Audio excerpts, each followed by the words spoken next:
ಪರಾರಿ ನಂತರ ಯುವಕನ ಪೋಷಕರ ಮೇಲೆ ಹಲ್ಲೆ ನಡೆಸಿದ ಆರೋಪದ ಮೇಲೆ ಗುಡಿಬಂಡೆ ಪೊಲೀಸರು 4 ಬಂಧಿಸಿದ್ದು ನ್ಯಾಯಾಲಯದ ಮುಂದೆ ಹಾಜರುಪಡಿಸಿದ್ದಾರೆ.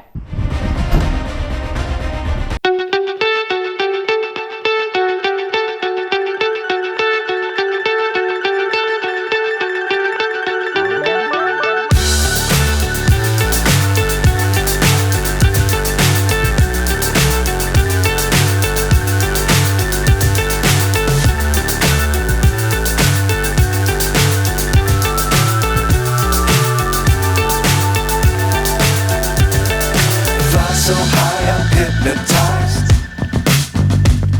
What's up is down, what's left is right. Chasing stars and holding you. I can't see the end, but we'll see it through.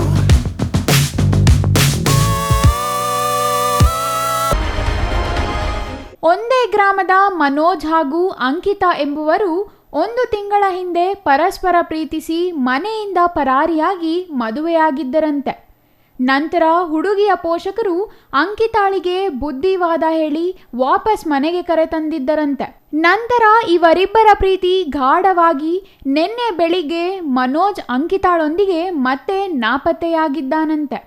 ಇದನ್ನೇ ನೆಪವಾಗಿರಿಸಿಕೊಂಡ ಅಂಕಿತಾಳ ತಾಯಿ ಗ್ರಾಮ ಪಂಚಾಯಿತಿ ಸದಸ್ಯೆ ಲಕ್ಷ್ಮಮ್ಮ, ತಂದೆ ಶ್ರೀನಿವಾಸ್ ಸೇರಿದಂತೆ 10 ಜನರು ಗುಂಪು ಸೇರಿಕೊಂಡು ಮನೋಜ್ ಮನೆಯ ಮೇಲೆ ದಾಳಿ ನಡೆಸಿದ್ದಾರೆ. ದಾಳಿ ನಡೆದ ಬಗ್ಗೆ ಎಳೆಯಾಗಿ ಬಿಚ್ಚಿಟ್ಟ సంత్రస్త మహిళ.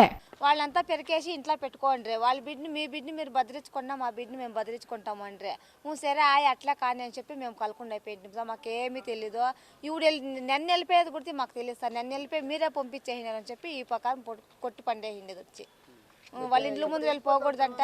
1:30 వచ్చిండ్రు సార్.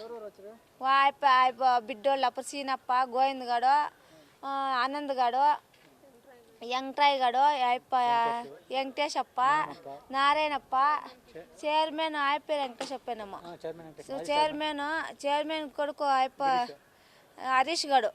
ఊరు రాలేదు సార్. వచ్చిన వాళ్ళంతా కొడతా అంటే ఎవరు వస్తారో రాండా, పిలిపియండి, మీ వాళ్ళతో ఎవరెవరు ఉన్నారు అందరినీ పిలిపియండి, ఫోన్లు చేయండి, ఈడే చంపేస్తాం అందరినీ. వాళ్ళిద్దరిని పిలిపేయాలి తాకి నీ కొడుకు నీడే చంపేసి నీ కోడాలతో ముందు మోసి నీ కోడాలని ఇంటికి పంపిస్తాము. నీ వెళ్ళిపోయింది కదా నా బిడ్డ, నీ కోడాలే, మా కోడాలు కాదు, నీ కోడాలే. నీ కొడుకుని చంపేసి ముందు మోసి నీ ఇంటికి పంపిస్తాము, మాకొద్దు ఇంకా బిడ్డ అని చెప్పి అంతా నన్ను బట్టలు ఇప్పేసి పర్లాడొచ్చి నన్నుగా పొద్దున మీరు జనం కొడతా అంటే ఎట్లా సతట్టుకోలేదు. ಪ್ರೀತಿಸಿ ಪರಾರಿಯಾದ ಮನೋಜ್ ಮನೆಯ ಮೇಲೆ ದಾಳಿ ನಡೆಸಿದ ಅಂಕಿತಾಳ ಕುಟುಂಬಸ್ಥರು ದಪ್ಪರ್ತಿ ಗ್ರಾಮದ ಅಂಚಿನಲ್ಲಿರುವ ಮನೋಜ್ ಮನೆಗೆ ನುಗ್ಗಿ ಮನೆಯಲ್ಲಿದ್ದ ಮನೋಜ್ ತಾಯಿ ವೆಂಕಟಲಕ್ಷ್ಮಮ್ಮ ಹಾಗೂ ತಂದೆ ಗಂಗರಾಜುರನ್ನ ನಡು ರಸ್ತೆಗೆ ಎಳೆದು ತಂದು ವೆಂಕಟಲಕ್ಷ್ಮಮ್ಮಳ ಬಟ್ಟೆ ಹರಿದು ಆತನ ತಂದೆ ಗಂಗರಾಜು ಮೇಲೆ ಕಬ್ಬಿಣದ ರಾಡುಗಳು ಹಾಗೂ ದೊಣ್ಣೆಗಳಿಂದ ಮನಸೋ ಇಚ್ಛೆ ಹಲ್ಲೆ ನಡೆಸಿದ್ದಾರೆ. ದಂಪತಿಯ ಚೀರಾಟ ಕಿರುಚಾಟ ಕೇಳಿ ಸ್ಥಳಕ್ಕೆ ಬಂದ ಗ್ರಾಮಸ್ಥರನ್ನ ಅಂಕಿತಾಳ ತಂದೆ ಶ್ರೀನಿವಾಸ್, ವೆಂಕಟೇಶಪ್ಪ, ಗೋವಿಂದಪ್ಪ ಸೇರಿದಂತೆ ಹಲವರ ಗುಂಪು ಯಾರಾದರೂ ಮುಂದೆ ಬಂದರೆ ನಿಮಗೂ ಇದೇ ಗತಿ ಕಾಣಿಸುತ್ತೇವೆ ಅಂತ ಬೆದರಿಕೆ ಹಾಕಿದ್ದಾರಂತೆ. ಘಟನೆಯಲ್ಲಿ ಮನೋಜ್ ತಾಯಿ ವೆಂಕಟಲಕ್ಷ್ಮಮ್ಮ ಹಾಗೂ ತಂದೆ ಗಂಗರಾಜುಗೆ ಗಂಭೀರ ಗಾಯಗಳಾಗಿವೆ. ಗ್ರಾಮಸ್ಥರು 108 ಆಂಬ್ಯುಲೆನ್ಸ್ಗೆ ಮಾಹಿತಿ ನೀಡಿದ್ದಾರೆ.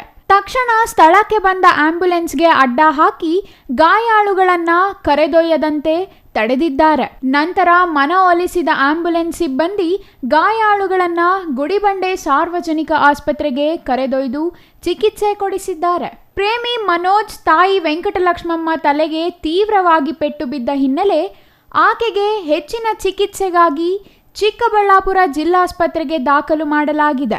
ಘಟನೆ ಸಂಬಂಧ ಪ್ರಕರಣ ದಾಖಲಿಸಿಕೊಂಡಿರುವ ಗುಡಿಬಂಡೆ ಠಾಣೆ ಪೊಲೀಸರು 10 ಜನರ ವಿರುದ್ಧ ಪ್ರಕರಣ ದಾಖಲಿಸಿಕೊಂಡು ಅಂಕಿತಾಳ ತಂದೆ ಶ್ರೀನಿವಾಸ್ ಅವರ ಸಂಬಂಧಿಕರಾದ ವೆಂಕಟೇಶಪ್ಪ, ಆನಂದಪ್ಪ ಹಾಗೂ ಗೋವಿಂದಪ್ಪ ಸೇರಿದಂತೆ 4 ಜನರನ್ನ ಬಂಧಿಸಿ ವಿಚಾರಣೆ ನಡೆಸಿದ್ದು 4 ಜನ ಆರೋಪಿಗಳನ್ನ ಗುಡಿಬಂಡೆ ನ್ಯಾಯಾಲಯಕ್ಕೆ ಹಾಜರುಪಡಿಸಿದ್ದಾರೆ. ಗುಡಿಬಂಡೆ ಪೊಲೀಸ್ ಠಾಣೆಯಲ್ಲಿ ಆರೋಪಿಗಳ ವಿರುದ್ಧ ಐಪಿಸಿ ಸೆಕ್ಷನ್ 143, 147, 148, 323, 324, 354, 504, 506, 149 ಸೆಕ್ಷನ್ನಡಿ ಪ್ರಕರಣ ದಾಖಲಾಗಿದ್ದು 4 ಜನ ಆರೋಪಿಗಳನ್ನು ನ್ಯಾಯಾಂಗ ಬಂಧನಕ್ಕೆ ಕಳುಹಿಸಲಾಗಿದೆ. ಉಳಿದ ಆರೋಪಿಗಳ ಪತ್ತೆಗೆ ಬಲೆ ಬೀಸಿ ಪೊಲೀಸರು ತನಿಖೆ ಮುಂದುವರಿಸಿದ್ದಾರೆ. ನಿನ್ನೆ ದಿನಾಂಕ 18/12/2023 ಚಿಕ್ಕಬಳ್ಳಾಪುರ ಜಿಲ್ಲೆಯ ಗುಡಿಬಂಡೆ ಪೊಲೀಸ್ ಠಾಣಾ ವ್ಯಾಪ್ತಿಯ ದಪ್ಪರ್ತಿ ಎಂಬ ಗ್ರಾಮದಲ್ಲಿ 2 ಕುಟುಂಬಗಳ ನಡುವೆ ಒಂದು ಜಗಳ ಆಗಿರ್ತದೆ. ಇದರಲ್ಲಿ ವೆಂಕಟಲಕ್ಷ್ಮಮ್ಮ ಮತ್ತು ಗಂಗರಾಜು ಅಂತ ಇವರು ದಂಪತಿಗಳಿರ್ತಾರೆ. ಇವರು ಕುಟುಂಬಕ್ಕೂ ಮತ್ತು ಶ್ರೀನಿವಾಸ್ ಎನ್ನುವರ ಕುಟುಂಬಕ್ಕೂ ಒಂದು ಜಗಳ ಆಗಿತ್ತು. ಈ ಜಗಳದಲ್ಲಿ ಶ್ರೀನಿವಾಸ್, ಗೋವಿಂದ್, ಆನಂದಪ್ಪ, ವೆಂಕಟೇಶ್ ಇವರೆಲ್ಲ ರಿಲೇಟಿವ್ಸ್ ಇರ್ತಾರೆ. ಇವರು ಮತ್ತು ಇವರ ಕುಟುಂಬ ಸದಸ್ಯರು ಹೋಗಿ ಈ ವೆಂಕಟಲಕ್ಷ್ಮಮ್ಮ ಮತ್ತು ಗಂಗರಾಜು ಅವರ ಮನೆ ಮುಂದೆ ಗಲಾಟೆ ಮಾಡಿ, ಗಲಾಟೆಯಲ್ಲಿ ಈ ವೆಂಕಟಲಕ್ಷ್ಮಮ್ಮ ಮತ್ತು ಗಂಗರಾಜುಗೆ ಗಾಯಗಳಾಗಿರ್ತದೆ. ಈ ಗಾಯಗಳ ಆಗಿರುವ ಇದರಲ್ಲಿ ಅವ್ರು ಕೂಡಲೇ ಹಾಸ್ಪಿಟ್ಲಿಗೆ ಅಡ್ಮಿಟ್ ಆಗಿರ್ತಾರೆ. ವೆಂಕಟಲಕ್ಷ್ಮಮ್ಮ ಎಂಬುವರ ದೂರಿನ ಮೇರೆಗೆ ನಮ್ಮ ಗುಡಿಬಂಡೆ ಪೊಲೀಸ್ ಠಾಣೆಯಲ್ಲಿ ಒಂದು ರೈಟಿಂಗ್ ಕೇಸ್ ರಿಜಿಸ್ಟರ್ ಮಾಡಿ ಈಗಾಗಲೇ ಇದರಲ್ಲಿ 4 ಜನ ಆರೋಪಿತರನ್ನು ಈ ಶ್ರೀನಿವಾಸ, ಗೋವಿಂದ, ಆನಂದಪ್ಪ ಮತ್ತು ವೆಂಕಟೇಶ್ ಈ 4 ವ್ಯಕ್ತಿಗಳನ್ನು ಕೂಡ ಈಗಾಗಲೇ ದಸ್ತಗಿರಿ ಮಾಡಿ ನ್ಯಾಯಾಂಗ ಬಂಧನಕ್ಕೆ ಒದಗಿಸಿರ್ತಾರೆ. ಇದಕ್ಕೆ ಹಿನ್ನೆಲೆ ಅಂತಂದರೆ ಈ ಒಂದು ವೆಂಕಟಲಕ್ಷ್ಮಮ್ಮ ಮತ್ತು ಗಂಗರಾಜ್ ಅವರ ಮಗ ಮನೋಜ್ ಅಂತ, ಈ ಶ್ರೀನಿವಾಸ ಎಂಬುವರ ಮಗಳು ಅಂಕಿತಾ, ಇವರು ಮೇಜರ್ಸ್ ಇರ್ತಾರೆ. ಇವರಿಬ್ಬರು ಪರಸ್ಪರ ಪ್ರೀತಿ ಮಾಡಿ ಅವರು ಮನೆ ಬಿಟ್ಟು ಹೋಗಿರ್ತಾರೆ. ಸೊ ಈ ಹಿನ್ನೆಲೆಯಲ್ಲಿ ನಿಮ್ಮ ಮಗನೇ ನಮ್ಮ ಮಗಳನ್ನ ಕರ್ಕೊಂಡೋಗಿ ಈ ಥರ ಮಾಡಿದ್ದಾನೆ ಅಂತ ಹೇಳಿ ಅವ್ರಿಗೆ ಅವ್ರ ಮನೆ ಮುಂದೆ ಹೋಗಿ ಜಗಳ ಮಾಡಿ ಈ ಒಂದು ಘಟನೆ ಆಗಿರ್ತದೆ.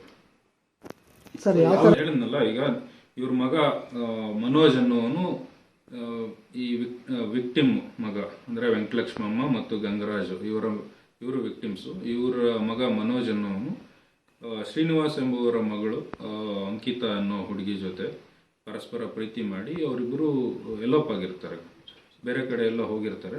ಸೊ ಆದ್ದರಿಂದ ನಿಮ್ಮ ಮಗನೇ ನಮ್ಮ ಮಗಳನ್ನ ಕರ್ಕೊಂಡು ಹೋಗಿದ್ದಾನೆ ಅಂತ ಹೇಳಿ ಅವರು ಅವ್ರ ಜೊತೆ ಜಗಳ ಆಡಿರ್ತಾರೆ. ಇದೇ ವಿಚಾರಕ್ಕೆ ಹಿಂದೆ ಏನೊಂದು ಜಗಳ ಆಗಿ ಕೇಸ್ ಯಾವುದೂ ಆಗಿಲ್ಲ. ಸೊ ಹಿಂದೆನೂ ಒಮ್ಮೆ ಹೋಗಿದ್ರು ಅಂತ ಮಾಹಿತಿ ಇದೆ. ಸೊ ಇದು ಕೂಡ ಇವು ನಮಗೆ ಮಿಸ್ಸಿಂಗ್ ಕಂಪ್ಲೇಂಟ್ ಅವ್ರು ಯಾರು ಕೊಟ್ಟಿಲ್ಲ. ಇಬ್ಬರು ಮೇಜರ್ಸ್ ಇರೋದ್ರಿಂದ ಅವ್ರು ಹೋಗಿದ್ದಾರೆ. ನಮ್ಮಲ್ಲಿ ಯಾವುದು ಮಿಸ್ಸಿಂಗ್ ಕಂಪ್ಲೇಂಟ್ ಕೂಡ ಅವರು ದಾಖಲಿಸಿಲ್ಲ. ಸರ್ ಯಾವ ಥರ ಅಸಾಲ್ಟ್ ಮಾಡಿದ್ರು ಸರ್? ಯಾವ ವೆಪನ್ಸ್ ಯೂಸ್ ಮಾಡಿದ್ರು? ಈಗ ದೂರಿನಲ್ಲಿ ರಾಡಲ್ಲಿ ಹೊಡೆದಿದ್ದಾರೆ ಅಂತ ಹೇಳಿದ್ದಾರೆ. ಸೊ ಲೇಡಿಗೆ ಸ್ವಲ್ಪ ಹೆಡ್ ಇಂಜುರಿ ಇದೆ. ಇವರು ಗಂಗರಾಜುಗೆ ಯಾವುದು ಮೇಜರ್ ಇಂಜುರೀಸ್ ಇಲ್ಲ. ಬಟ್ ಇಬ್ಬರನ್ನೂ ಚಿಕ್ಕಬಳ್ಳಾಪುರ ಹಾಸ್ಪಿಟ್ಲಿಗೆ ರೆಫರ್ ಮಾಡಿದ್ರು. ಸೊ ಬೋತ್ ಆರ್ ಸ್ಟೇಬಲ್ ಅಂತ ಗೊತ್ತಾಗಿದೆ. ಸೊ ಅದ್ರ ಮೇಲೆ ನಾವು ಪ್ರಕರಣ news bureau, CTV news, Chikkaballapur.